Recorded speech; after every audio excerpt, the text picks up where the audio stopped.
ज़िंदगी में हर काम को जानें कि कैसे होता है, हर बिज़नेस क्या है, उसकी बेस क्या है, नीश क्या है, उसकी रिक्वायरमेंट क्या है, उसकी जो मिल रहा है, क्या वैल्यू दी जा रही है। आपने बिज़नेस जो करना है वो आपको कोई बता नहीं सकता।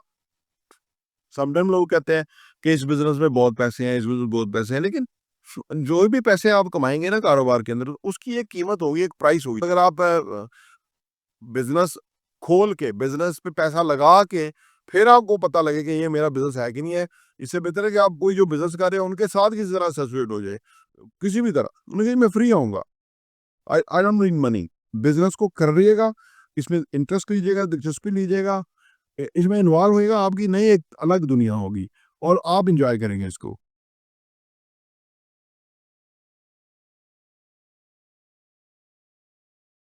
बिस्मिल्लाहिर्रहमानिर्रहीम, अस्सलाम वालेकुम रहमतुल्लाहि व बरकातहू। मेरा नाम अहमद अकील है, आप देख रहे हैं प्रॉपर्टी इंटरव्यू।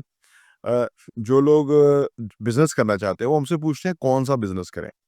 असल में ये सवाल पूछने का नहीं होता। बिज़नेस, बिज़नेस है। तमाम बिज़नेसेस एक ही तरह चलते हैं। उसमें कोई प्रोडक्ट होगी, कोई सर्विस होगी, कोई उसकी कॉस्ट होगी यानी बाइंग होगी, कोई सेलिंग होगी। उसमें एम्प्लॉइज़ होंगे या तो वो प्रोडक्ट बना रहे हैं या वो सर्विस बना रहे हैं, दे रहे हैं मतलब डिलीवर कर रहे हैं। उसमें उनकी कॉस्ट होगी, उनकी सैलरीज़ होंगी, वेजेज़ होंगे, ठीक है? फिर फिक्स्ड कॉस्ट होगी, वेरिएबल कॉस्ट होगी, यानी फिक्स्ड कॉस्ट कि जितने बंदे आप किराया आपका फिक्स्ड कॉस्ट है। अगर कोई बंदे रखे हैं आपने जो अभी चलेगा, बिज़नेस चलेगा तो वो फिक्स्ड कॉस्ट है। वेरिएबल कॉस्ट ये है कि जब आपको प्रोजेक्ट मिल जाएगा, तो आप फ़र्ज़ करो अभी 2 बंदों के साथ ऑपरेट कर रहे हैं, फिर 10 के साथ कर सकते हैं। उस प्रोजेक्ट के लिए आपको बंदे चाहिए, प्रोजेक्ट खत्म हो जाएगा तो और प्रोजेक्ट नहीं होगा तो आप उनके साथ इसी तरह कॉन्ट्रैक्ट करेंगे, ये प्रोजेक्ट के लिए हम आपको हायर कर रहे हैं। तो वेरिएबल कॉस्ट है। उसको आप बढ़ा सकते हैं, अकॉर्डिंगली कम कर सकते हैं वगैरह-वगैरह। तो बिज़नेस क्या करें? बिज़नेस करने के लिए बेहद ज़रूरी है कि आप प्रैक्टिकल एक्सपीरियंसेस से गुज़रें ज़िंदगी में। हर काम को जानें, ये कैसे होता है, हर बिज़नेस क्या है, उसकी बेस क्या है, नीश क्या है, उसकी रिक्वायरमेंट क्या है, उसकी जो मिल रहा है, क्या वैल्यू दी जा रही है।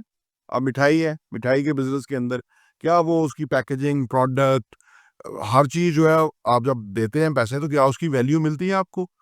अगर नहीं मिलती, तो इसका मतलब है कि वो बिज़नेस ज़्यादा देर चलेगा नहीं। आप देख लीजिएगा अगर वो वैल्यू नहीं दे रहे हैं अकॉर्डिंगली, मिठाई ₹1500 की किलो दे रहे हैं और मिठाई उस काबिल ही नहीं है कि किसी को दे सकें, तो दूसरी दफ़ा कोई उधर नहीं जाएगा लेके। लिहाज़ा कुछ भी काम है, फर्नीचर है, अगर आप फर्नीचर की देखेंगे क्वालिटी क्या है, उसकी उसका डिज़ाइन, स्टाइल, मटीरियल सारा कुछ क्या है, तो वो आपको उसका पता ल लगना चाहिए कि वो क्या कॉस्ट है, क्या बिकता है, किधर मार्केट है वगैरह-वगैरह। बड़े-बड़े बिज़नेस हैं। दुनिया में बहुत बड़े-बड़े बिज़नेसेस काम कर रहे हैं। उनकी अ, उ उनके जो ओनर्स हैं, जो काम कर रहे हैं, उनकी पॉडकास्ट सुनें। उन बिज़नेस के बारे में कुछ अगर वीडियोज़ हैं, स्टोरीज़ हैं, आर्टिकल्स हैं, वो पढ़ें ताकि आपको समझ लगे। आपने बिज़नेस जो करना है, वो आपको कोई बता नहीं सकता। समटाइम लोग कहते हैं कि इस बिज़नेस में बहुत पैसे हैं, इस बिज़नेस में बहुत पैसे हैं, लेकिन जो भी पैसे आप कमाएँगे ना कारोबार के अंदर, उसकी एक कीमत होगी, एक प्राइस होगी। जैसे कैश एंड कैरी बिज़नेस है, बहुत अच्छा बिज़नेस है, ठीक है ना? कैश का बिज़नेस है, लेकिन उसकी ड्यूटी बहुत बहुत है, उसकी आइटम्स बहुत है। उसको अरेंज करना, बाइंग करना एक बहुत बड़ा काम है। बैक एंड पे बंदा चाहिए, फ्रंट एंड जो है वो भी इम्पोर्टेंट है। तो वो उसकी एक पैसे तो हैं उसके अंदर, लेकिन उसकी सारी जो एरियाज़ है, उसको मैनेज करना बहुत इम्पोर्टेंट है। इसी तरह रेस्टोरेंट बिज़नेस है। अब कई रेस्टोरेंट हैं, आप उनको टेक अवे के लिए कॉल करते हैं तो वो कॉल ही नहीं उठती, कई-कई घंटे कॉल नहीं उठती। तो आप सोचिए कि उनके अंदर मिसमैनेजमेंट है, तो वो एक तरह के फेलियर बिज़नेस है। अगर एक दो बंदा कॉल करेगा, आधा घंटा कॉल करेगा, घंटा कॉल कोई उठा नहीं रहा, तो वो किसी और को बुलाएगा, उसको खाना चाहिए। वो इतना टाइम तो नहीं है किसी के पास। तो अब आप देखिए कि उनका क्या अंदर प्रॉब्लम है, ये आपको असेस करना चाहिए। बिज़नेसेस में जहाँ भी जाएँ वहाँ आपको देखना चाहिए। तो इससे आपको पता लगेगा कि आप कौन-सा बिज़नेस करना चाहते हैं।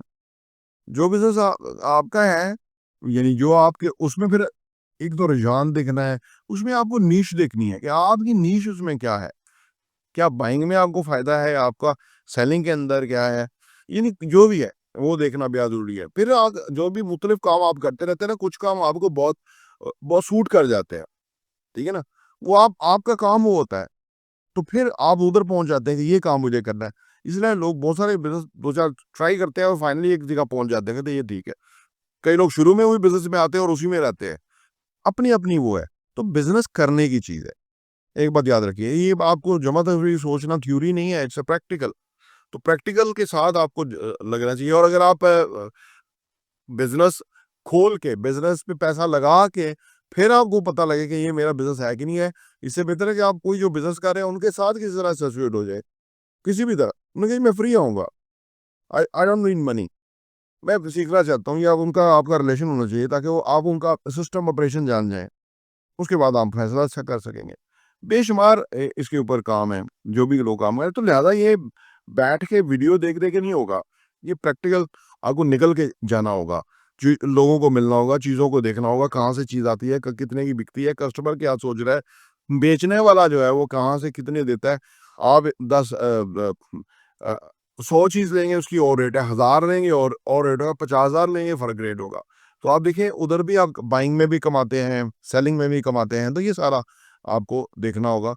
तो ये लिहाज़ा बिज़नेस इसीलिए इंसान को बिज़नेस जो है वो बहुत कुछ सिखाता है। उसकी पर्सनैलिटी बहुत अपग्रेडेड होती है, वो शार्प होता है, उसका ज़हन बहुत काम करता है, वो क्रिएटिव आइडियाज़ के साथ होता है। इनोवेट करना पड़ता है हर वक़्त बिज़नेस में। तो इसलिए जॉब वाला बंदा बिज़नेस वाले बंदे से जो है ना वो बेहतर नहीं होता। वो एक ही चीज़ सोच रहा है, छोटी-सी चीज़ है, जिसके ऊपर उसकी पूरी कुल कायनात है। यहाँ बहुत बड़ी कायनात है और उसको हैंडल करना, उसको सेटल करना, उसको मैनेज करना, वो एक बहुत बड़ा काम है। तो इस वजह से बंदे की पर्सनैलिटी जो है बहुत अट्रैक्टिव हो जाती है। वो लीडर्स तरह का हो जाता है। ये सारे बिज़नेस लीडर्स होते हैं जो कि बिज़नेस रन करके एक छोटा-सा एंटरप्रेन्योरशिप शुरू करके एक बहुत बड़े लेवल पे ले जाते हैं। They people are great leaders. उससे वो क्योंकि उनकी पर्सनैलिटी में ये चीज़ें होती हैं। इसीलिए अमेरिका बहुत तरक्की किया। वहाँ उनकी हुकूमतों ने वो एक एनवायरनमेंट क्रिएट किया लोगों को।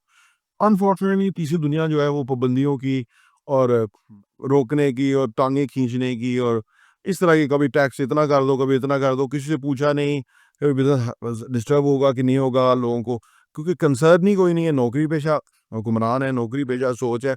उनको क्या पता कि इससे क्या फ़र्क पड़ेगा और पाकिस्तान का ओवरऑल जो इम्पैक्ट है, वो इससे क्या होगा, लोग बाहर चले जाते हैं, वो कहते हैं इस मुल्क में रहने की ज़रूरत क्या? आज आज दुन लोग कहीं भी जा सकते हैं, लोग आज़ाद हैं। तो लिहाज़ा जो कमअकल हुक्मरान है, वो लोगों को यहाँ से बाहर भिजवा देते हैं। पैसा यहाँ से निकल के बाहर चला जाता है और पीछे भूख नंग रह जाती है, जो हमारे हुक्मरानों ने अनफॉर्चुनेटली इतने 75 सालों में किया। तो लिहाज़ा बिज़नेस को करिएगा, इसमें इंटरेस्ट लीजिएगा, दिलचस्पी लीजिएगा, इसमें इन्वॉल्व होइएगा, आपकी नई एक अलग दुनिया होगी और आप एन्जॉय करेंगे इसको। तो आपने इंटरव्यू देखने का बहुत-बहुत शुक्रिया।